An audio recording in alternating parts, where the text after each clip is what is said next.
இது மகிமை நேரம். கர்த்தராகிய இயேசு கிறிஸ்துவின் நாமத்தினாலே மகிமை நேர நிகழ்ச்சிக்கு உங்களை அன்போடு கூட வரவேற்கிறேன். மீண்டுமாக அந்த நிகழ்ச்சி மூலமாக உங்களோடு கூட பேசுவதற்கு கர்த்தர் கொடுத்த கிருபைக்காக அவரை ஸ்தோத்திரிக்கிறேன். நாம் இந்த வாரத்திலே எரேமியா 17ஆம் அதிகாரம் 7ஆம் வசனத்திலிருந்து கர்த்தர் மேல் நம்பிக்கை வைத்து கர்த்தரை தன் நம்பிக்கையாக கொண்டிருக்கிற மனுஷன் பாக்கியவான் என்று சொல்லி, அந்த நம்பிக்கை என்பது நிலைத்து இருக்கிறது. அப்போ அந்த நம்பிக்கை அவ்வளவு முக்கியம். அந்த நம்பிக்கை யார் மேல வைக்கணும்? கர்த்தர் மேல நம்பிக்கை வைக்கணும்னா கர்த்தர் யாருன்னு தெரிஞ்சாதானே நம்ம அவரை நம்ப முடியும். அப்ப கர்த்தர் யாருங்கிறத நம்ம தெரிஞ்சுக்கொள்ளணும் என்று சொல்லி நாம் கடந்த நாட்களிலே தியானித்தோம். இன்னும் கர்த்தரை குறித்து நாம் தியானிப்போமானால் கர்த்தரை நம்புகிறதற்கு நாம் எப்படி அவரை நம்பணும், கர்த்தரை நான் நம்பணும், எப்படி அவரை நம்பணும். அன்னைக்கு பாருங்க, ஒரு சமாரிய ஸ்திரீயோட இயேசு கிறிஸ்து பேசி கொண்டிருக்கும் பொழுது அவளுக்கு தன்னை வெளிப்படுத்துகிறார். தன்னை ஜீவ தண்ணீர் கொடுக்கிறவராக, தாகம் தீர்க்கிறவராக தன்னை வெளிப்படுத்துகிறார். அந்த ஜீவ தண்ணீரை பெற்றுக்கொண்ட அவள், அந்த தாகம் தீர்க்கப்பட்ட அவள், தன்னுடைய பாவத்திலிருந்து விடுதலை பெற்றுக்கொண்ட அவள் ஊருக்குள்ளாக சென்று மற்ற எல்லாருக்கும் அவரை குறித்து அறிவிக்கிறாள். அப்பொழுது அந்த கிராமமே, சமாரியா ஊரே வந்து அவரை சந்திக்கும்படியாக வருகிறது. அப்போ அவர்கள் இயேசு பேசுகிறதை அந்த மக்கள், சமாரியா மக்கள் கேட்டு கொண்டிருந்து அவர்கள் இப்படியாக நம்புகிறார்கள். நீ சொன்னதை வச்சு கூட இல்ல, நாங்களே இவரோடு கூட பேசி இவரை குறித்து அறிந்து கொண்டபடினாலே இவர் உலக இரட்சகர் என்று சொல்லி நாங்கள் அறிந்து கொண்டோம் என்று சொல்லி அவர் மேல் நம்பிக்கை வைக்கிறார்கள். கர்த்தராகிய இயேசு கிறிஸ்துவின் மேலே நம்பிக்கை வைக்கிறார்கள்.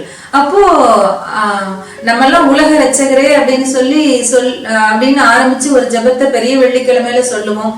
அதுக்கப்புறம் உலக இரட்சகரையும் மறக்கிறவங்க இருக்காங்க, உலகத்தையும் மறக்கிறவங்க இருக்காங்க. என்னாலும் என் வேலை, என் தேவை, என் குடும்பம், என் பிரச்சனை, என் பாடுன்னு சொல்லி நம்ம சுயத்திலேயே ஓடிக்கொண்டிருக்கிற சூழ்நிலைக்குள்ள தள்ளப்படுகிறோம்.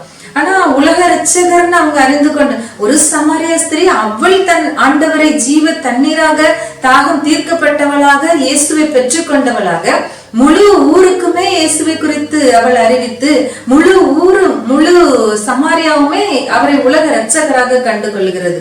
அப்போ கர்த்தர் உலக இரட்சகராக அவங்க நம்பி ஏற்றுக்கொள்றாங்க. பாருங்க, பேதுருவோட ஆண்டவர் பேசிக்கிட்டு இருக்கும்போது, பேதுருவே, ஜனங்கள் என்ன யாருன்னு சொல்றாங்க அப்படின்னு கேட்கும் போது அவர் சொல்வாரு, சிலர் எலியாங்கிறாங்க, சிலர் யோவான் ஸ்நானகங்கிறாங்க, சிலர் தீர்க்கதரிசிகளில் ஒருவருங்கிறாங்க.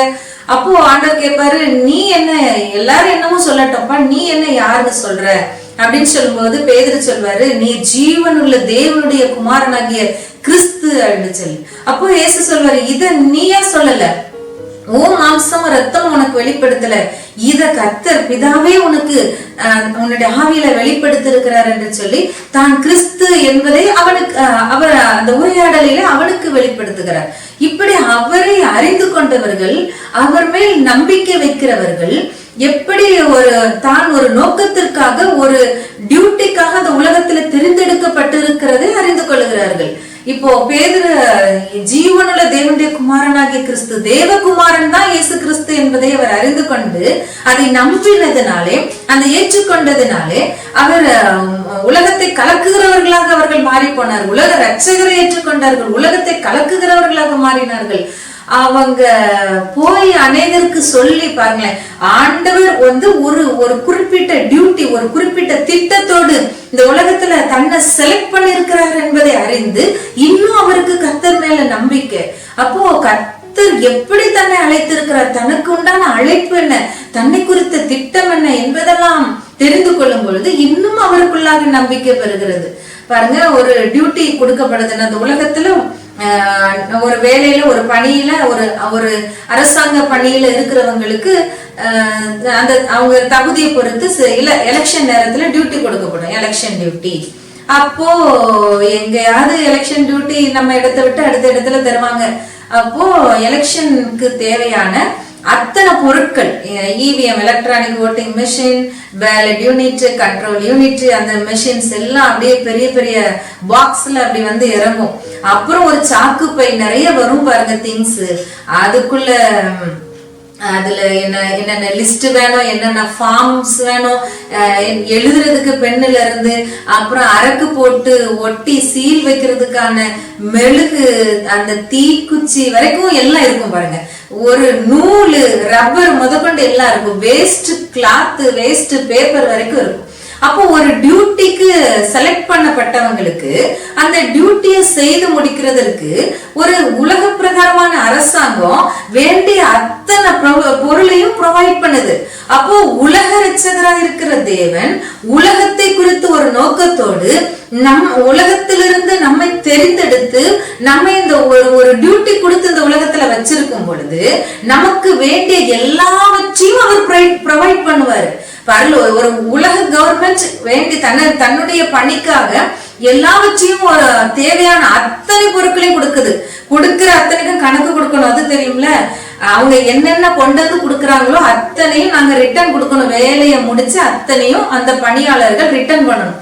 சரிதானா? ஆனா அந்த வேலை செய்யறதுக்கு உட்கார்றதுக்கான நாற்காலி, மேஜை இதெல்லாம் அவங்க கொடுக்க போறது இல்ல. அதெல்லாம் அங்கே இருக்கும்.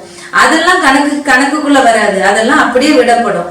அப்போ அதெல்லாம் சமயத்துல இருக்காது பாருங்க சில இடங்கள்ல. அதெல்லாம் நான் போய் அங்க தேடணும், நாங்க தேடி கண்டுபிடிக்கணும். அத மாதிரிதான் தேவன் நமக்கு டியூட்டி என்ன கொடுத்திருக்காரோ அதை செய்யறதுக்கு என்னெல்லாம் வேணுமோ அத்தனையும் அவர் விசாரிப்பார், அத்தனையும் அவர் ப்ரொவைட் பண்ணுவார், அத்தனையும் அவர் வழங்குவார்.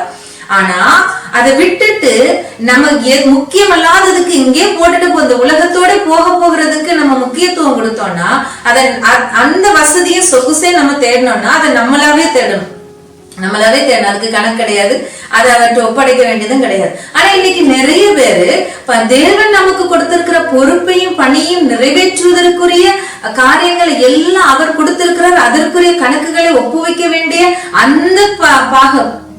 அந்த பகுதியை விட்டுட்டு வெறுமன உட்காருவதற்கு வேண்டிய சொகுசையும் அந்த உலக பிரகாரமான சில காரியங்களையும் நாடி தேடி ஓடுகிறதுனால அத இழைச்சு போகிறத நம்ம பார்க்க முடிகிறது.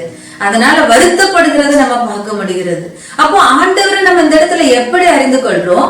என்ன திட்டம் நம்மளை குறித்து இந்த உலகத்துல வச்சிருக்கிறாரோ, எதற்காக நம்ம இந்த உலகத்துல அனுப்பினாரோ, எதற்காக தெரிந்தெடுத்தாரோ அந்த திட்டத்தை நிறைவேற்றும்படி உங்களுக்கு வேண்டிய சுகத்தை அவர் தருவார், உங்களுக்கு வேண்டிய பலத்தை அவர் தருவார். பராக்கிரமசாலிய கர்த்தர் உன்னோடு கூட இருக்கிறார் என்று சொல்லி சோர்ந்து போயிருக்கிறவங்களை தூக்கி விடுவார். அவர் உங்களை உற்சாகப்படுத்தி அனுப்புவார். பயந்து கொண்டு இருக்கிறவர்கள் உங்கள் பயத்தை நீக்கி அவர் பலப்படுத்தி அனுப்புவார். அவர் உங்களுக்கு வேண்டிய அத்தனைய சுகமோ, பலனோ, ஐஸ்வர்யமோ, நன்மைகளோ, எதிர்கால ஆசீர்வாதங்களோ எது வேணுமோ அத்தனையும் கர்த்தர் ப்ரொவைட் பண்ணுவார். இந்த நம்பிக்கை அவர் மேல இருக்கிறதா? என்னை இந்த உலகத்துல அனுப்பின தேவன், என்ன ரட்சித்த தேவன், என்ன தெரிந்தெடுத்த தேவன், என்ன வேலை இந்த உலகத்துல நான் செய்யணும்னு திட்டம் வச்சிருக்கிறாரோ அதற்காக அத்தனையும் எனக்கு தருவார். எனக்கு வேண்டிய எல்லாவற்றையும் எனக்கு ப்ரொவைட் பண்ணி இந்த உலகத்துல என்னை வாழ வைக்கிற தெய்வன் தான் எனக்கு உண்டு என்று சொல்லி கர்த்தர் மேல் உங்களுடைய நம்பிக்கை இருக்குமானால் நீங்கள் ஆசீர்வதிக்கப்பட்டவர்களா இருப்பீர்கள். நாம் ஜெபிக்கலாம். அன்பின் பரலோக தகப்பனே, உம்மை துதிக்கிறோம், உம்மை ஸ்தோத்தரிக்கிறோம் அப்பா. ஸ்தோத்திரம் ஆண்டவரே. உலக ரட்சகராக ஆண்டவரே இந்த மக்கள் உம்மை கண்டு கொண்டார்கள் அப்பா. ஆண்டவரே உம்மை துதிக்கிறோம், ஸ்தோத்தரிக்கிறோம் அப்பா. நீங்க எங்களை குறித்து ஆண்டவரே இந்த உலகத்துல ஒரு திட்டத்தோடு நோக்கத்தோடு வச்சிருக்கீங்கப்பா. எங்களுக்கு வேண்டிய அத்தனையும் நீங்க அதனால பரத்திலிருந்து அருளி செய்றீங்க, ப்ரொவைட் பண்றீங்க தகப்பனே. எங்களை விசாரிக்கிறீங்க, எங்களை கவனிக்கிறீங்க, எங்களை காப்பாற்றுறீங்க, எங்களை போஷிக்கிறீங்க, எங்களை உடுத்துவிக்கிறீங்க, எங்களை வழி நடத்துகிறீங்க அப்பா. ஆகவே எங்களுடைய முழு நம்பிக்கையை உம்மை பற்றி இத்தனை விஷயங்களை நாங்கள் அறிந்து கொண்டவர்களாக இந்த பூமியில நீர் எங்களை வைத்திருக்கிற நோக்கத்தையும் திட்டத்தையும் நிறைவேற்றுவதற்கு ஆண்டவரே நீர் எங்களுக்கு போதுமானவராய் எல்லாவற்றையும் ப்ரொவைட் பண்ணுகிறார் என்கிற நம்பிக்கை எங்களுக்குள்ள இன்னும் பெருகுவதாக ஆண்டவரே. கர்த்தர் மேல் நம்பிக்கை வைத்து ஆண்டவரே பாக்கியமுள்ள மனுஷர்களாக இந்த உலகத்துல வாழும்படியான கிருபையை தாங்கப்பா. துதி கன மகிமை யாவும் ஏற்றுக்கொள்ளுங்க. இயேசுவின் நாமத்தில் ஜெபிக்கிறோம் நல்ல பிதாவே, ஆமென்.